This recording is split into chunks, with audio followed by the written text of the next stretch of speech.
Good day, everyone. This is Julia Fair with Fair's Craft Lair. Welcome to the lair. I am doing a YouTube video for YouTube Tuesday, and this is a special one today. We are doing a one-sheet wonder using the Garden Impressions DSP. All right, so I'm going to use this sheeted designer series paper that's in the Garden Impressions pack and product suite, and we are going to create 6 different projects with it.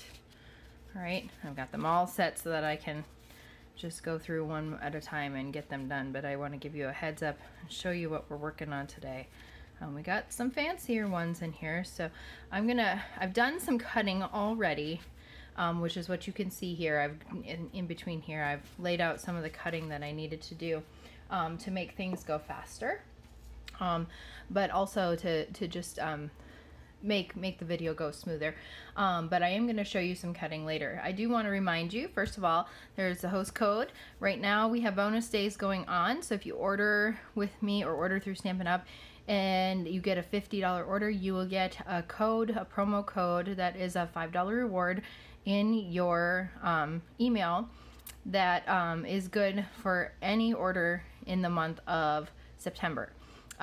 If you order specifically with me, I will be sending you, with a $50 order, I will be sending you a sample pack of the designer series paper from Abstract Impressions, which is what we're working with today, which is absolutely gorgeous. I love this pack. Otherwise, if you want to, I did have feature product last week, which was the Twinkle Twinkle designer series paper. If you prefer that, you can tell me that as well, and I'd be happy to share either of those with you. All right, so classes and workshops that you can sign up for. I have a wonderful color workshop that we're doing right now that is for the month of September. It is going to feature the Toil and Trouble product suite. And it is focusing on coloring. So this will be watercolor pencils for this first one, and I'm going to show you different techniques on how to use those wonderful watercolor pencils. You get $25 worth of product, and that will help you make these projects. So there's the first one that's up. These are from the new annual catalog, by the way, which is also awesome.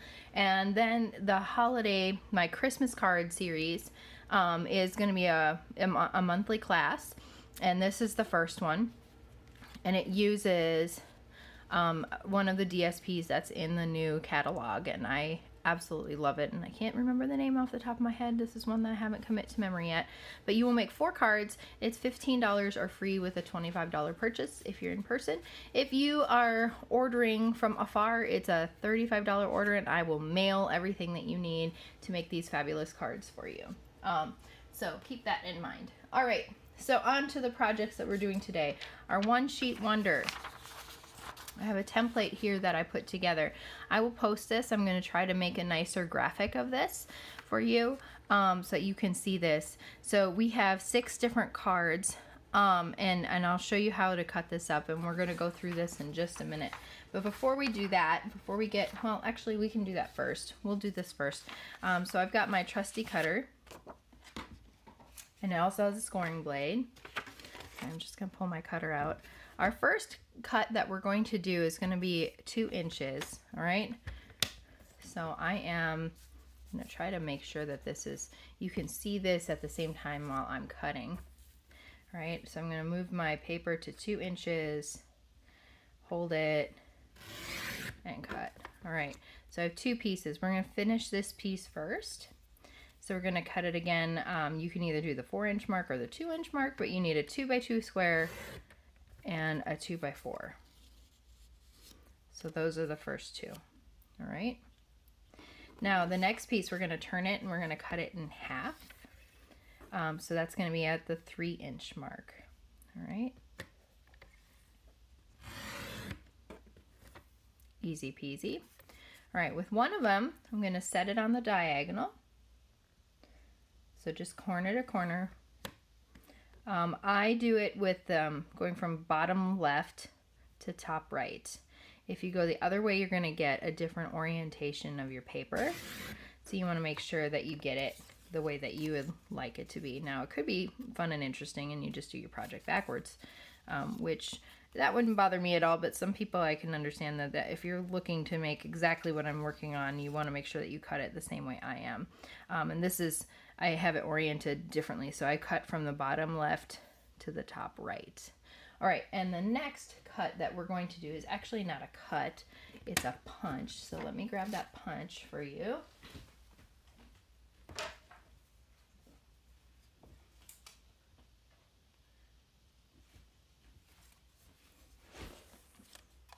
All right, so I actually mark on the back of mine. Let me get it. My pencil went missing. Sorry, guys.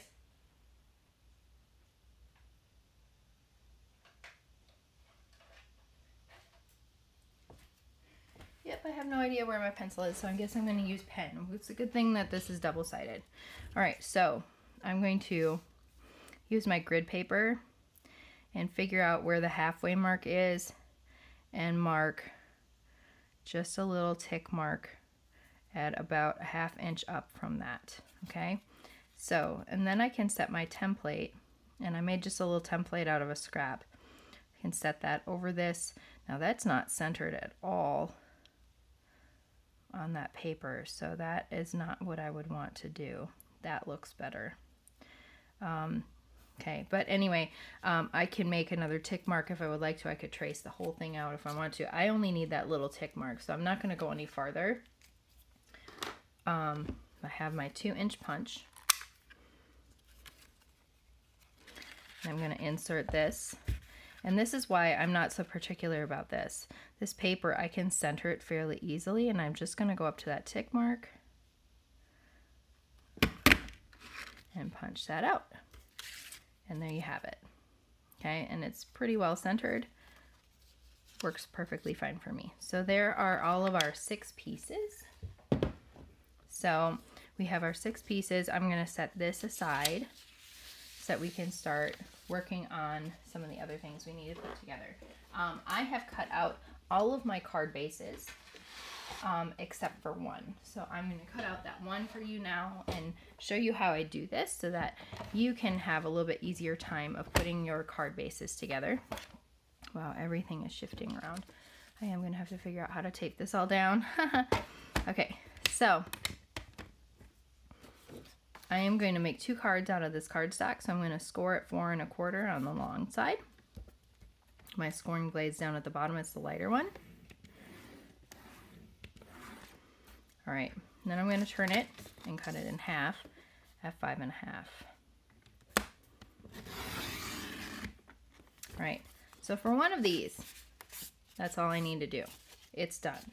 All right, I use my bone folder and get that scored. The other one, what I'm going to do, this is for card number 5. We're actually going to score it again on one side at 2 1/8. So we're scoring it in half one more time. Oh, and that's not my scoring blade. Slide that up out of the way.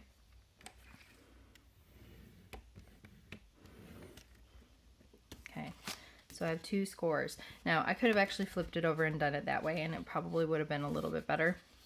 But I'm not quite that picky. I'm going to fold that one up, and then I'm going to fold the card shut. And this creates a Z fold card that we're going to make a fancy card out of. It's going to be so much fun. And it's going to be really pretty. All right. I've got my bone folder. I've got my pieces. Now, some of these first ones are really easy to do. So this is the first card. And I'm not going to tie bows on everything for you guys because that's going to take a long time. So card number 1, I'm going to orient it up, and I'm going to use the stamp Thank You. I'm using Night of Navy ink. Okay. Night of Navy ink, inking this up. And I have to also, before I do this, we're going to put my Stampin' Pierce mat underneath because these are photopolymer and it will get better connection. Now I had to re-ink my ink pad a bit, so we'll see how clean it is. I got a little bit of a halo, meaning I got a little excess on my stamp, so I want to make sure I'm not rocking it or pressing too hard. All right, I'm going to stamp this down in the bottom right corner. I'll hold for a good few seconds and make sure it gets a really good impression. Okay, there we go. So first one is stamped thank you. All right, now all I have is the DSP.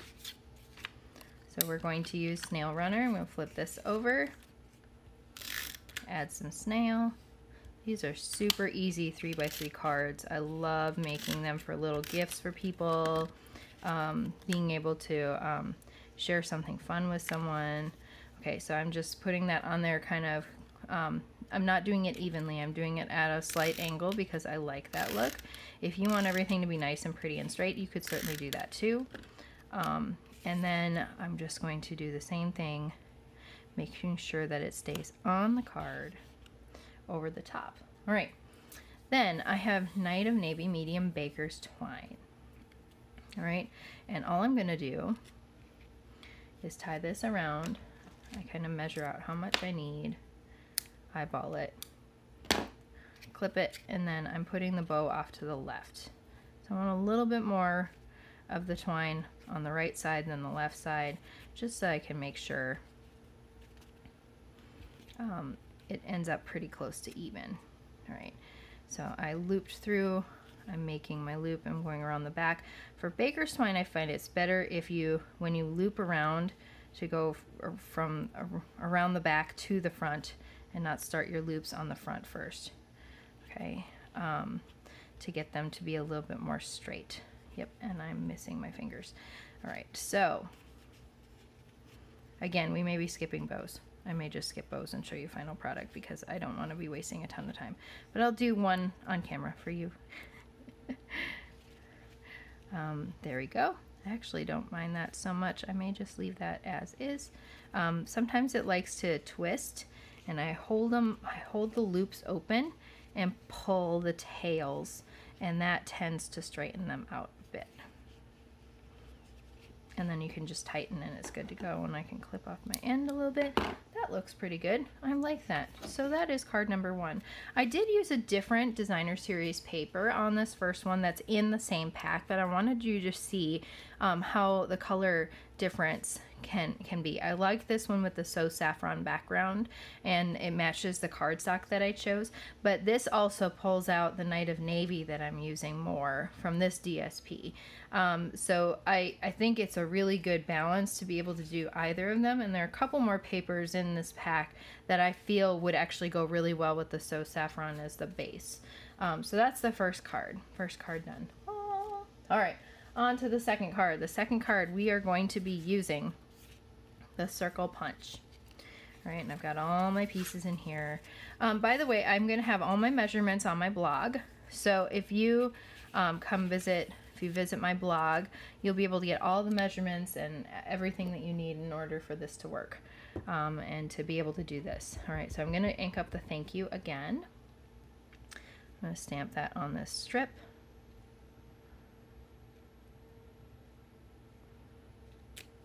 Oh, that looks pretty good. I'm a little concerned when I stamp at an angle. I'm going to trim this up a little bit, and then what we're going to do is banner cut this. I don't know if did I stamp on camera? I might not have stamped on camera. I'm sorry, guys. All right, so I'm banner cutting this, which means I did a slit up the middle on this end, and now I'm taking from each corner up to that slit. All right, and it creates a banner on the end, and I really like this way of doing that. It makes it a lot easier for me.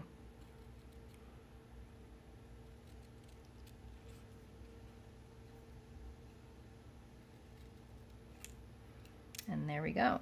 So that's as fussy as it gets. And then we're assembling this one, which is pretty close to the same. We're just going to add some dimensionals as well. So let's get my circle first. Back of the circle. I'm going to put that on this guy. I had him down towards the corner. Right. I'm almost on camera. Let's get you off to the side a little bit more. Maybe I can get up a little bit higher. There we go. And again, I don't mind if it's off.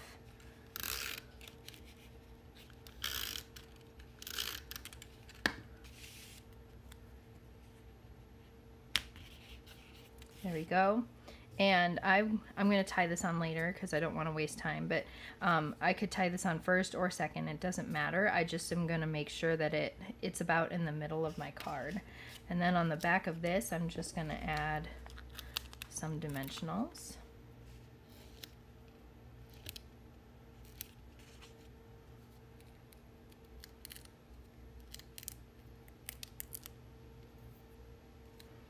All right, and stick this kind of down towards the bottom, but over the circular DSP panel. Okay, so that would be card number 2. You can see how that one looks. All right, so we're moving on. Now we're, instead of using, we just used the punch, now we're going to use the cutout for this card, which is pretty fun. So I have all of, again, the pieces are in here. I'm just going to I'll set this guy up here for now, and that there. This one's a little bit, it's a little bit of knowing the steps that you have to do. You have to adhere this first. And then we're going to stamp in the window. But if you try to stamp first, you're going to find that it very likely is not going to line up. So you'd have to trace out, you could do that if you really wanted to, trace very lightly in pencil. I am not that worried about it, so I'm pretty sure that I'm going to be fine. And I'm just inking up. There's so much to love about you. And I'm centering this over that. Pressing down firmly. And there it is. All right. Okay, so at this point, you do want to tie with your designer series paper, or I'm sorry, you want to tie your designer series paper with your baker's twine. And the reason for that is because we're going to pop this up with dimensionals, and it needs to be tied before we put it on the rest of the base. So I am going to tie this one on camera, even though I'm not the greatest at tying these. It's all right, you get to learn along with me.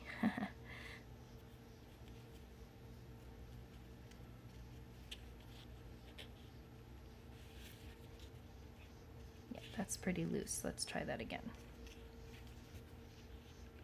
So if you don't like doing it this way and actually tying around, actually maybe I'll show you that. That'd be a good thing to show you. All right, so I'm going to put some snail on the back side. And what I'm going to do, actually I can even do it this way. Because I'm popping this up, I can just tie it to the back and tie a knot. And that snail will help to hold it in place so that it's not sliding around. And then I can just tie a bow on the front. And that's an easy way, especially if you're popping up a panel that you're tying around. It makes it a lot easier. So this will help with respect to that. Okay, make sure I'm not getting off camera. Clip that. This is not going to be, I don't think it's long enough for me to tie a bow. All right, but because that's done, let's get this guy put on properly.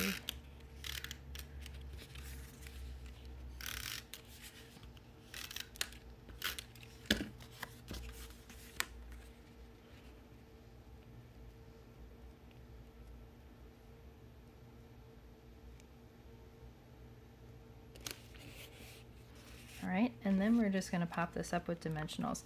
Now, I like using the strips around the edges. I think it's helpful, very helpful, to be able to get more surface area covered quicker, especially when you're going around a border. But you don't have to do this. I really like doing this. It makes it a lot easier, especially this is a really big panel. So it makes life a lot easier. At least for on camera, I'm going to do it this way.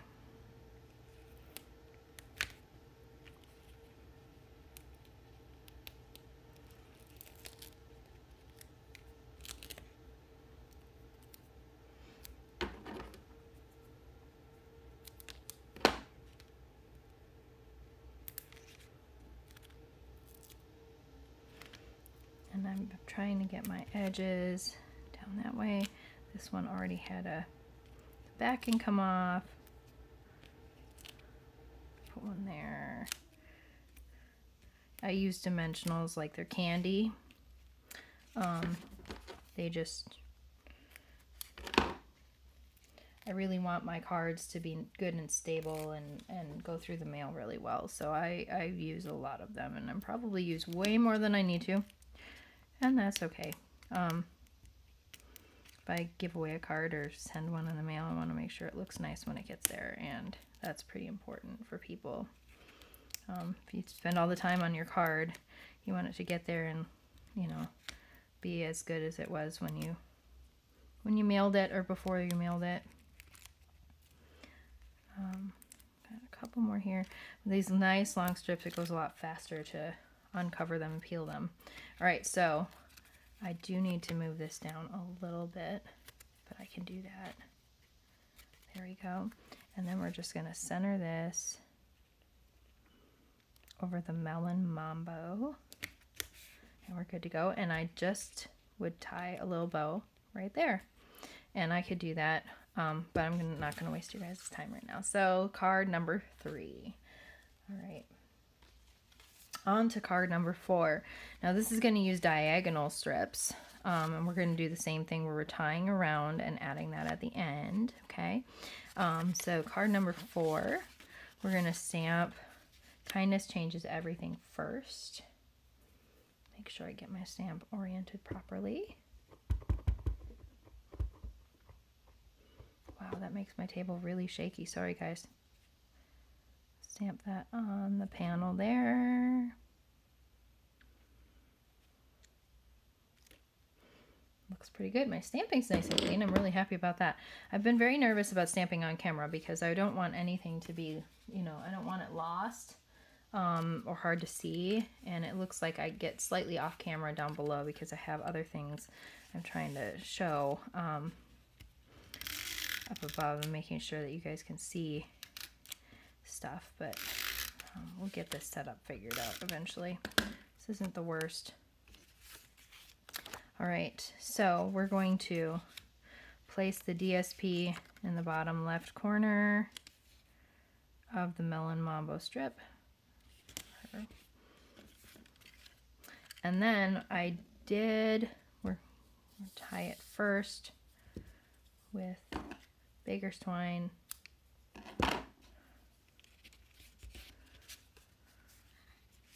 Ooh, look at that color combination. That's really cool. I really like how that turns out. It's so different from the other one.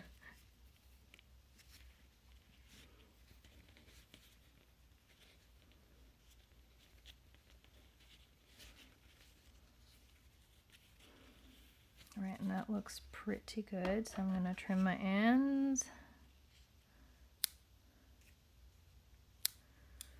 All right. And then we put snail on the back.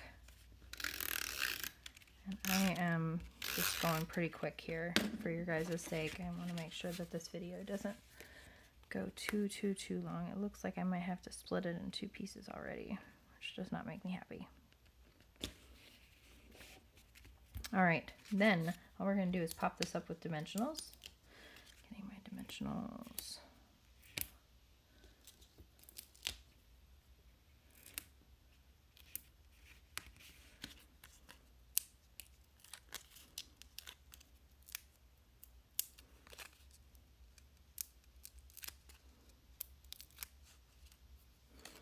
Okay, and all I'm going to do, I would want this a little bit higher, but that's okay. We're just going to set this over the ribbon and make sure it's straight. You can pull that bow a little bit tighter, and the card number 4